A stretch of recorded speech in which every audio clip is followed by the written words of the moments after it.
Tinanong siya ng bida kung sa tingin niya ay mas matatag siya. Sinabi sa kanya niya na ang malakas ay hindi nang aapi sa mahihina, at ang mahina ay hindi nang aapi sa mga mahihina sa kanila. At na siya ay natupok ng isang pakiramdam ng higit na kahusayan na niloko sa kanya sa pag-iisip, siya ay malakas. Sinabi niya sa kanya na hindi niya maisip na lalaban siya at tinanong siya kung tama siya, at dumaan siya sa kanya at nahulog sa lupa. Akala niya alam niyang tinatakasan niya ang katotohanang hindi gaanong lumaki ang kanyang kapangyarihan mula noong junior high school. Kaya ibinuhos niya ang lahat ng kanyang pagkadismaya sa mga mas mahina sa kanya. Ngunit siya ay iniligtas ni Kusanagi, na dapat ay ang mahina, at hindi niya matanggap ang katotohanang iyon. Nagkwentuhan ang mga kaibigan niya tungkol sa kanilang ginagawa. Sa huli, sila ay iniligtas niya at tinawag si Ju-chan, na umiiyak sa kanyang paglalakbay. Pinatay ng bida ang Magic Beast at ang demonyong sundalo at sinunog ang mga ito. At napagtanto niya na dumarami ang mga kawal ng demonyo. Kaya't makatuwiran kung ang boss ay dumating sa lalong madaling panahon at sinabi sa mga estudyanteng nakaupo na takot sa sulok na dapat silang maging kalmado, dahil ayos lang ito. Samantala, nagalit si Ruby, dahil napakaraming halimaw ang umaatake at itinutulak ang lahat sa kanya, kaya inatake niya ang mga ito. Pagkatapos ay may lumitaw na 2 Magic Beast sa likod ng babae, at binaril niya sila at pinatay. Sinabi niya sa mga mag-aaral na paprotektahan niya ang lahat, kaya dapat silang makatiyak at sumunod na lamang sa kanya. At natuwa sila. Tumingin siya sa unahan at naisip na bagamat sinabi niya sa kanila na paprotektahan niya sila, napakaraming mga hayop, at iniisip niya kung ano ang gagawin.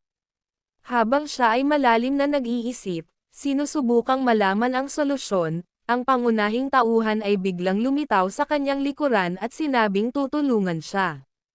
Natakot siya at sinabi sa kanya na huwag bigla ang sumulpot.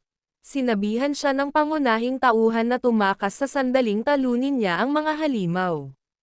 Ngunit sinabi ni Raijay na imposible sa kanilang numero, kaya iminungkahi niyang gumamit siya ng ibang ruta, dahil iyon ay mas mabuti. Ngunit pinatay niya ang mga halimaw sa isang pagtatangka at naalis ang kanilang daan, at natigilan siya. Ang ginagawa niya ay nagtatanong kung dapat silang magmadali at umalis. At sinabi niya na oo at sinabi sa lahat na lumikas ng mabilis.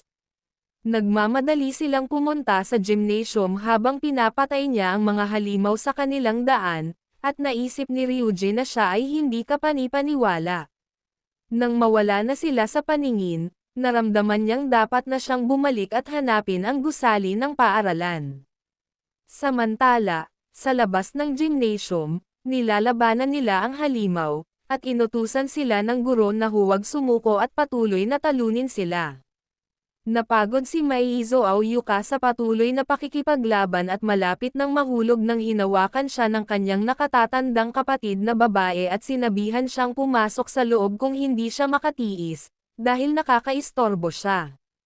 Ngunit ayaw niyang sumuko, dahil mayroon pa siyang tibay para lumaban, at sinabi niya sa kanyang kapatid na wala silang oras upang magpahinga at magsimulang mag-away muli.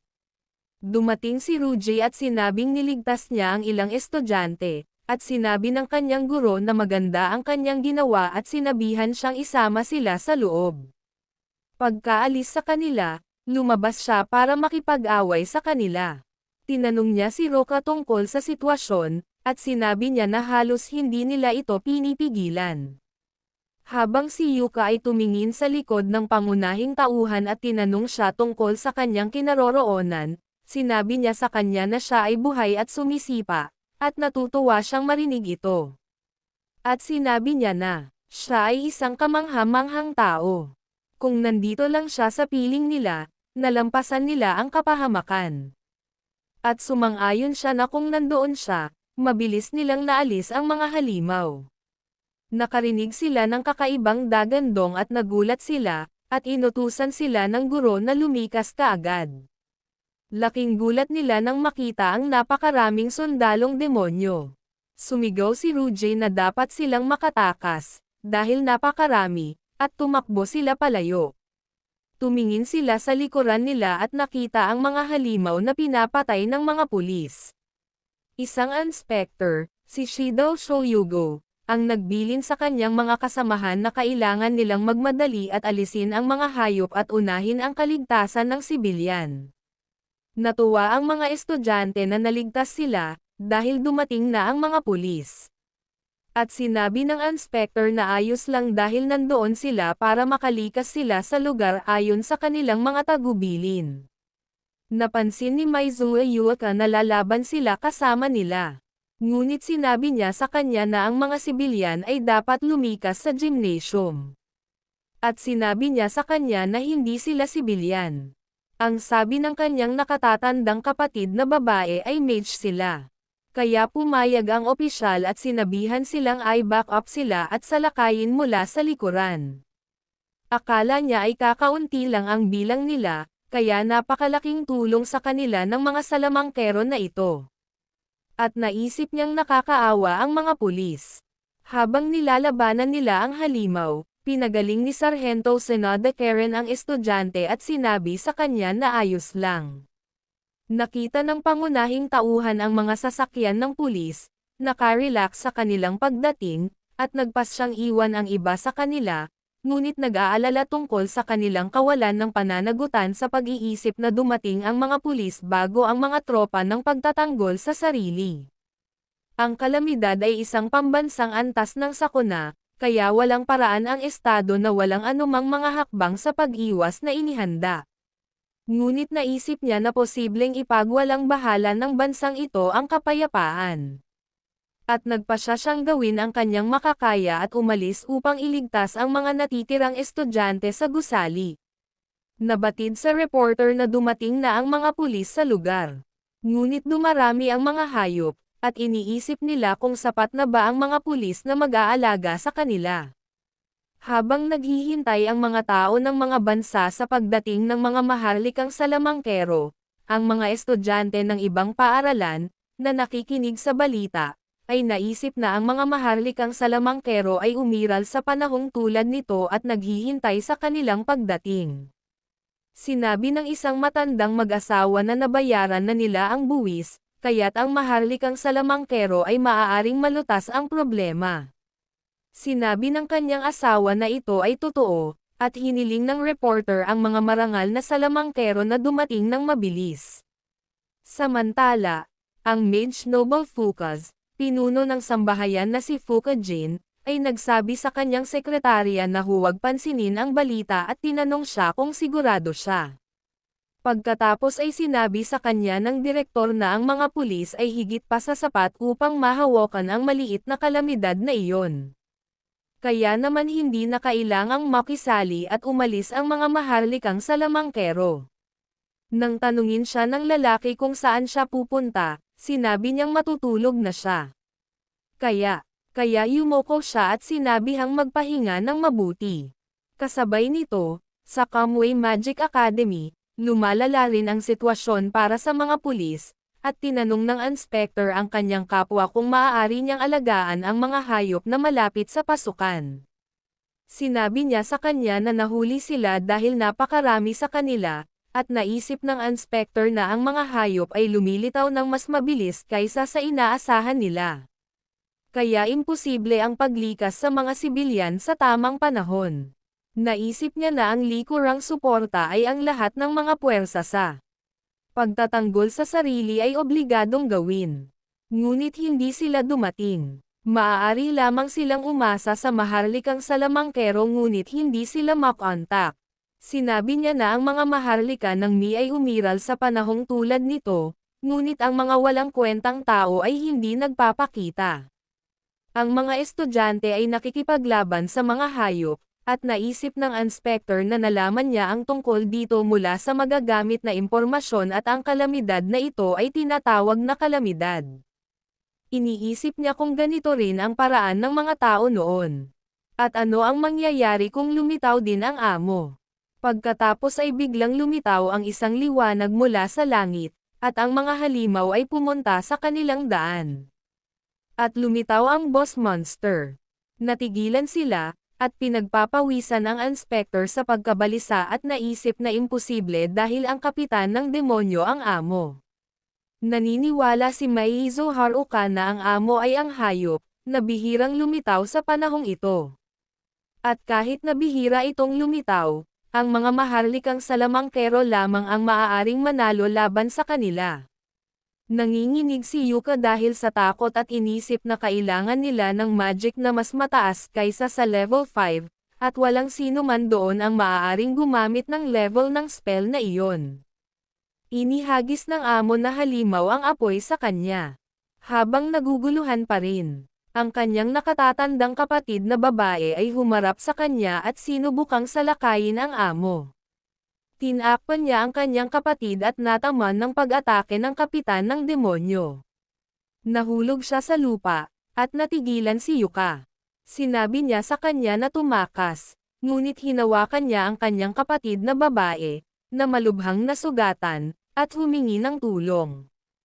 Ngunit walang nakarinig sa kanya, dahil ang lahat ay abala sa pagpigil sa kanila. Hindi nila kayang talunin ang kapitan ng demonyo, at inisip ng mga pulis na mamamatay sila dahil imposibleng talunin sila. Hawak-hawak ni Yuka ang kanyang kapatid at umiiyak, pagkatapos ay tinawag si Kusanai upang iligtas sila. Nang palapit na ang demonyong kapitan, lumitaw ang bida at humingi ng tawad sa kanya dahil sa pagiging huli at pagpapahintay sa kanila. Siya ay umiiyak, nakatingin sa kanyang kapatid, at sinasabi sa kanya ang tungkol sa kanyang kalusugan. Tumingin ito sa kanya at sinabing wala lang siyang malay, kaya hindi niya kailangang mag-alala tungkol sa kanya. Lahat ng mga estudyante ay walang malay, kaya ginawa ni Inchan ang magic spell at aalis na siya nang tawagin siya nito. Kaya pumayag siya. Pagkatapos ay lumitaw ang mga ilaw mula sa lupa sa paligid ng mga nasugatang estudyante, at laking gulat niya habang naghihilom ang mga sugat ng kanyang kapatid. Naka-recover din ang lahat ng estudyante at nagkamalay. Nagulat si Sargento Sonotekeren nang makita ang mahika na ito at nagtaka kung ito ba ang ikatlong antas na banal na salamangka, ang sagradong takong, at tinanong kung sino ang nagdemanda sa pangkukulam na ito, kahit na hindi niya ito magagawa. Pinuntahan niya ang kanyang senior at tinanong siya kung ayos lang siya, at sinabi nito sa kanya na ayos lang siya dahil naubusan lang siya ng kanyang magic power.